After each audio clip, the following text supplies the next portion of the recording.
네, 앞서 이제 종목 얘기도 하고 여러 가지 얘기를 하고 왔는데요. 이제 조금 더 시야를 넓혀서 거시적인 얘기를 조금 해보겠습니다. 뭐 차트도 물론 저희가 보겠죠.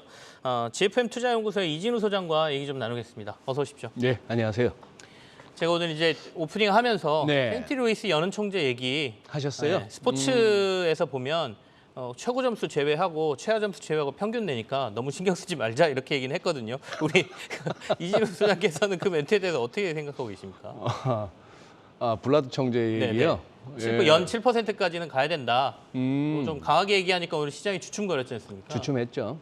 주춤했지만도 이제 결국 그걸로 이제 개장 초에 네. 블라드 총재의 그 발언 때문에 좀 이렇게 장이 밀렸다가 일단 이 낙폭을 좀 줄였다는 게 많이 줄였죠. 많이 줄여서 지금 이 슬라이드 한번 보시죠.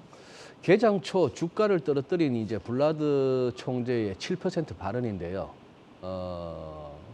어떤 자리에서 이제 이런 얘기를 했죠. 그리고 이 그림을 갖다가 프레젠테이션 하면서 제시한 겁니다. 네네. 제시했는데 이게 이제 지금 현재 연방기금리가 짙은 세계 이건데 지금 말이 재밌습니다. 이 테일러 준칙을 우리가 좀 들어본 적이 있죠. 네네. 어쨌거나 연준에서 꼭 이거에 따라서 하는 건 아닌데 존 테일러 교수가 이렇게 제안한 이런 변수들을 조합하면은 연방기금리가 이렇게 돼줘야 되는 거 아닌가 하는 건데요. 지금 여기서는 아주 관대한 어떤 조건 하에서 그러면은 이 정도 가야 되는 거 아닌가 이런 얘기입니다. 아래쪽. 네. 반면에 여기서 덜 관대한 그런 조건, 조금 더 빡빡하게 한번 간다면은 그렇게 된다면 이게 7%도 갈 수 있다 하는 얘기였습니다. 그 얘기를 해가지고 처음에 이게 이제 뉴스 헤드라인을 장식하니까 시장이 처음에 좀 빠졌습니다만 센트 루이스 연방은행에 한번 들어가 보니까 이래요. 이런 제목으로 블라드 총재가 프레젠테이션을 한 겁니다. 뭔가 어떤 존으로 접어들고 있다는 얘기였죠. 그런데 결국은 이 얘기를 했습니다. 나는 과거에는 4.75에서 5% 사이를 말했다. 이게 이제 블라드 총재가 그동안 얘기했던 최종 금리였습니다. 네네. 근데 오늘 이 분석에 따르면 말은 7%였지만 자기는 5에서 5.25 그냥 0.25%포인트 올라간 거죠. 그것이 최저 레벨이다 이렇게 얘기는 했습니다. 그리고 또 이런 말도 했는데 이게 뭐 맞는 말이죠. 12월 FOMC에서 많이 올리면은 내년 1분기 가서 연준이 할 일이 좀 줄고 네네. 뭐 덜 올리면 내년에 가서 갑자기 바빠지고 그 얘기인데요. 저는 이 블라드 총재는 패드워처들은 대부분 그렇게 얘기합니다. 이 사람은 도대체 매인가 비둘기인가? 네. 굉장히 탄력적이고 유연하긴 한데 아주 이렇게 도비시할 때는 극단적으로 도비시한 발언을 하면서 분위기를 몰고 가는 반면에 작년부터는 또 굉장히 매파적이었죠. 그죠. 지금 그리고 이제 예. 대표적인 매파다 저희가 이렇게 얘기하지 않습니까? 또 자기 밑에 있던 크리스토프 월러를 갖다가 연준 이사 자리에 꽂아 넣으면서 투톱으로 막 이렇게 이 연준의 긴축 행보를 이끌어 왔습니다. 그러나 사실 보면은 궁극적으로 이겁니다. 지난번 9월 점도표 이제 12월 점도표에서 이 중간값이 어디까지 올라갈 것인가 궁금한데요. 사실은 우리가 그동안에 연준 피봇 어쩌고 하면서 꽤나 분주한 몇 달을 보냈습니다만 9월 점도표에 제시했던 올해 중간값은 네. 4.25에서 4.5 사이란 말입니다. 지금 우리가 4%와 있으니까 결국은 12월에 0.5%포인트 올리면 애초에 제시했던 이 중간값에 도달하니까 연준은 일찌감치 9월 정도에 이렇게 6월 점도표에서 한 훌쩍 올라왔던 중간값으로 올해까지 그리고 내년까지도 대충 갈 길을 어느 정도 마음에 정해놨는데 이게 내년 점도표가 여기고 아마 블라드는 자기도 이 점 중에 하나가 자기였다는 얘기죠. 네. 근데 지금 보니까 한 4.25에서 4.5 정도, 4.7에서 5 정도 하나 더 올라간다. 기대하기는 크게 힘들다는 얘기입니다. 제가 내리는 결론은 이제 인플레이션은 전년 대비로 어느 정도 정점을 지났거나 임박했고 정점이 이러다 저러나 금리 인상도 막바지에 접어들었다. 그래서 사실 우리가 제임스 블라드 같은 사람, 네. 크리스토프 월러 같은 사람의 말을 갖다가 굉장히 주시했어야 했던 시기는 작년 이맘때입니다. 작년 이맘때 한 11월, 12월부터 네네. 두 사람은 굉장히 2022년도에 가면 연준이 급박하게 긴초로 돌아설 수 있을 그럴 가능성을 제시했던 것이죠. 이제 그 재료는 어느 정도 잊으셔도 될 것 같습니다. 이제 뭐 블라드 입에서 뭔 소리가 나왔다. 네. 이걸로 시장이 출렁거리게. 그러다 보니 어제 미국 장은 사실 개장초 낙폭을 많이 줄였죠. 헤드라인 보고 놀랐다가 네. 다시 또 되돌아오는 모습을 좀 보여줬죠. 말씀하신 것처럼 전체적으로 봤을 때 많은 분들이 그 금리 인상이 이제 정점으로 가고 있다. 이게 이제 금리가 떨어진다는 얘기는 아니죠. 올라가는 네. 속도가 이제 줄고 어느 예. 정도 이제 멈출 시기가 돼 오고 있다라고 보고 있는 것 같습니다. 대신에 멈춰서 그 정점이 얼마나 유지되느냐도 또 그렇죠. 굉장히 중요하기 때문에 그걸로 이제 얘기들이 좀 나올 것 같고요.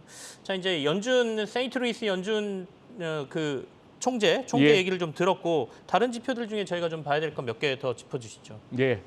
지금 이제 우리 투자분들 이제 어렵게 느껴지는 것은 도대체 미국 장도 그렇고 우리도 그렇고 네. 무슨 이유로 올랐고 무슨 이유로 빠졌는지가 애매하죠. 어제 같은 경우에 네옴시티 관련 주들의 이렇게 종목별 움직임을 보시면은 참 황당할 겁니다. 뭐 엄청난 그야말로 국가적으로나 시장 측면에서나 귀빈이라 할 만한 빈살만 왕세자가 왔고 보따리는 풀어놨고요. 다들 또 마음 한구석에 네옴시티 그 조감도 그 동영상 같은 걸 갖다 이렇게 보다 보면은 솔직히 얘기하면 다들 그러시잖아요. 저게 될까?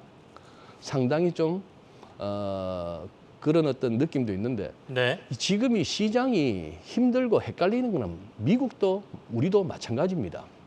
여기 사겠다는 사람 절반 시장 안에 아니야 팔아야 돼 하는 사람이 절반인 와중에 헷갈리죠. 미국 보세요.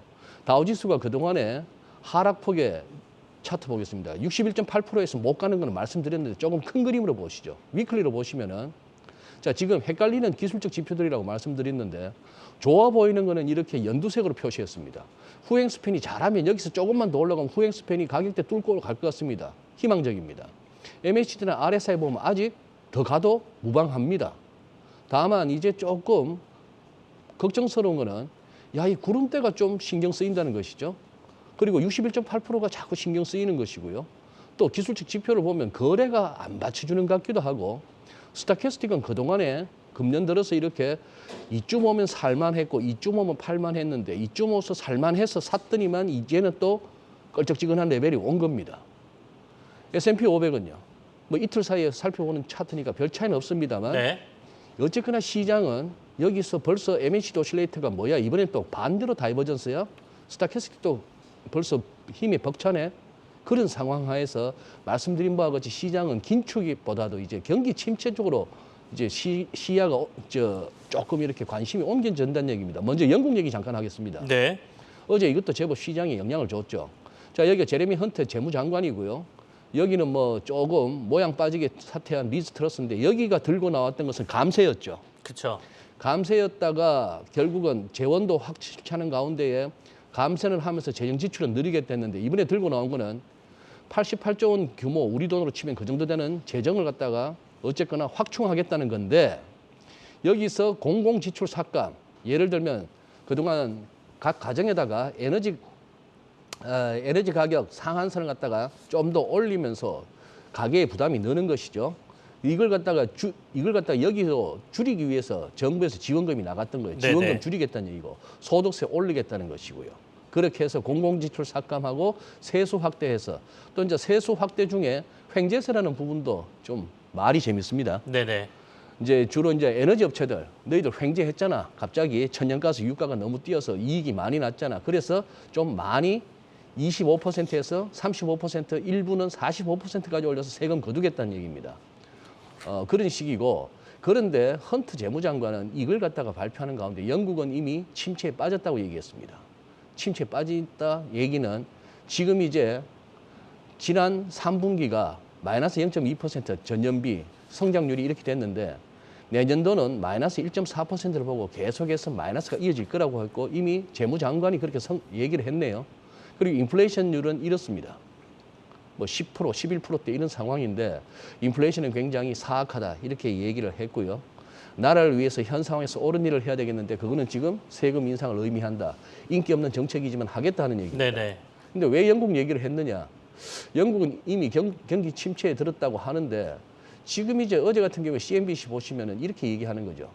또 이렇게 팡팡팡 CPI 발표 이후에 치고 올라오던 장이 또 주춤주춤하니까 월가도 자신이 없으니까 슬슬 이런 헤드라인이 나옵니다.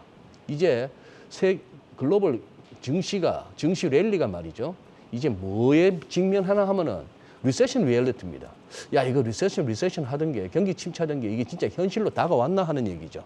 자, 그런 얘기를 하고 있고 지금 뭐 이런 인터뷰한 내용도 네네. 나옵니다. 우리 이제 새롭고 또 상당히 오랫동안 이어질 새로운 어떤 프라이싱 사이클.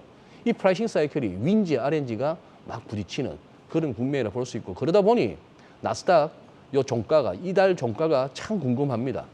이게 이 아래쪽으로 좀 더 밀리는 가운데 며칠 안 남았습니다만 했다면은 후행 스핀이 뚫고 내려오고 여기서 네네. 아니야 하면서 조금 아직은 좀 더 아니야 할지 이런 국면이라 보시면 될 것 네. 같습니다. 자, 경제라는 게 이제 호황과 불황을 네. 사이클을 가면서 가지 않습니까? 네. 불황을 거치지 않으면 또 호황이 오지 않기 때문에 아까 침체라는 말이 여기를 우리가 잘 견디고 넘어가면 이제 호황의 국면으로 들어갈 수 있다 이렇게도 해석할 수 있는데요. 그렇죠. 저희가 저것도 봐야 되겠습니다. 달러 인덱스랑 환율까지 좀 봐야 되겠는데요. 그것도 좀 봐주시죠. 네. 지금 이제 여기서 그거 한 거죠. 자, 보시죠. 네.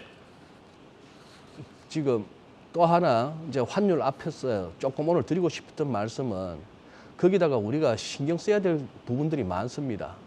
자, 이런 것들까지도 어느 정도 시장에서는 또 염두를 둬야 되죠.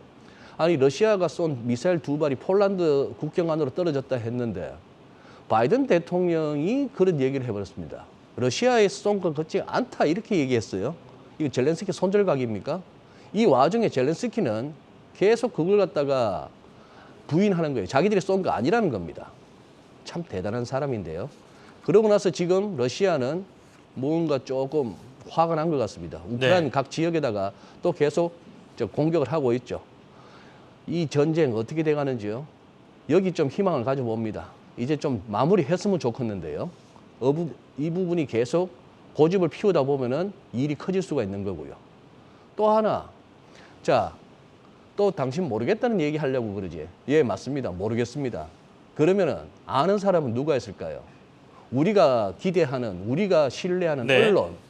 7월 달만 하더라도 마무리 지난 지어야 되겠는데요. 예. 지금 시간이 없어서. 예, 10월까지만 하더라도 이렇게 이번 겨울 혹독할 것 같다 했는데 갑자기 또 하늘도 푸틴에 등 돌렸다까지 나옵니다.